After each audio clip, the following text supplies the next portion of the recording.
Hi, it's Roman Bodnarchuk from N5R. I want to talk to you about your investments. And I know it sounds strange coming from someone that has been involved in 10,000 condominium sales in 10 countries, 30 cities. We've done over 150 projects.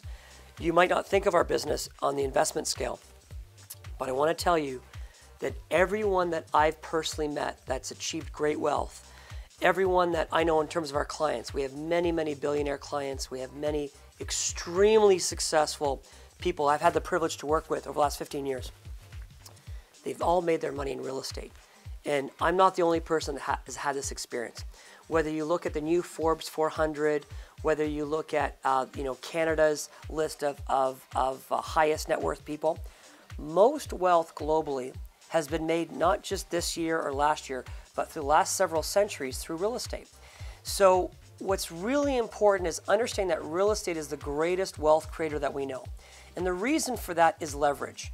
Number one is when you buy any other asset class, if you buy a stock, nobody wants to lend you money for that asset class. So no bank will give you money. Oh, we're going to give you 100% of money, to buy a share of Apple, for example. They'll happy to give you a home equity loan.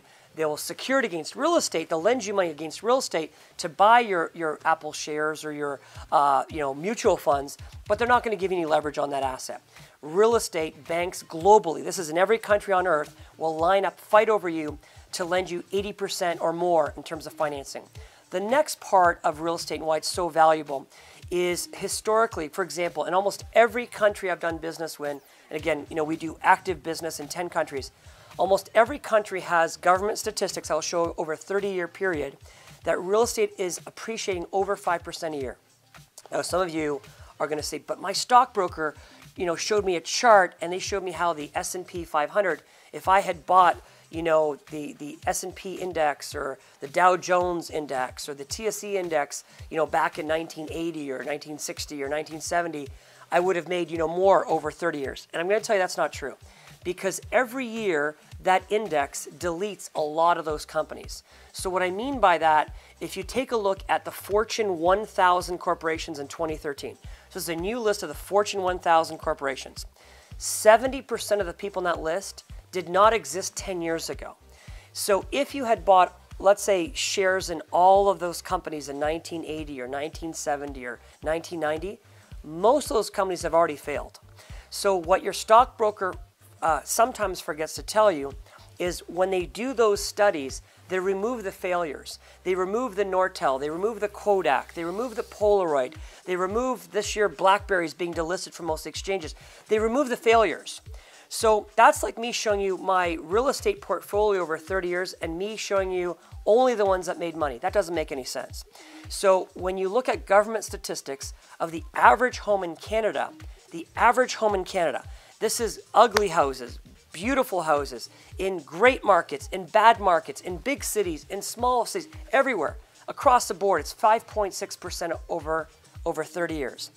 But what you need to understand is because you can leverage that investment, let me give you an example. The returns are far higher. If I put $100,000 and I bought a stock, I'm just going to use Apple as an example. I love Apple. We're going to use Apple. And Apple, and I put $100,000 in Apple stock today, and it's a great company. I mean, Apple, debt-free, makes $1 billion a week. It's a great company. Let's pretend it goes up 5.6% this year, which would be great. It didn't do that last year, but let's pretend it did this year. I would make $5,600, but I really didn't because I'm immediately taxed on it. I'm taxed on dividend. Revenue Canada knows about it right away. I've got immediate tax implications on that $5,600. Let me give you an example. If you bought a $100,000 investment condo, let's pretend it also appreciates the same percentage, 5.6%. What's your rate of return?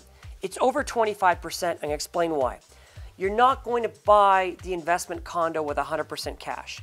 The most you're going to put down is 20% because we have every bank, every credit union, every private lender will fight over you to give you the 80% at ridiculous interest rates. I had breakfast with one of my great clients yesterday. He just got a 2-year fixed rate mortgage, not variable, fixed rate mortgage on one of the investment condos that we worked with him on, and he's paying 2.29%. I promise you this, never in our lifetime, never in our children's lifetime or our grandchildren's lifetime are we ever going to see mortgage rates with a 2 in front of them. Maybe 22%, but not just a single 2. So this is a blip in history that we'll never see again. So if you bought that $100,000 condo, it went up 5.6%, you've got a $5,600 return. But the $5,600 return on a cash-on-cash basis is over a 25% return because you only put $20,000. So based on your $20,000 investment and you sold it a year later and you made $5,600, it's over 25%. It's actually far better than that because in real estate, I can deduct the interest cost. I can depreciate that asset. I can write off my attorney's fee. I can have all these write-offs that I don't have with my Apple stock. I don't have all these write-offs. I can't depreciate my Apple stock. So what happens is when we look at these skewed numbers that our investment advisors give us, they're not accurate.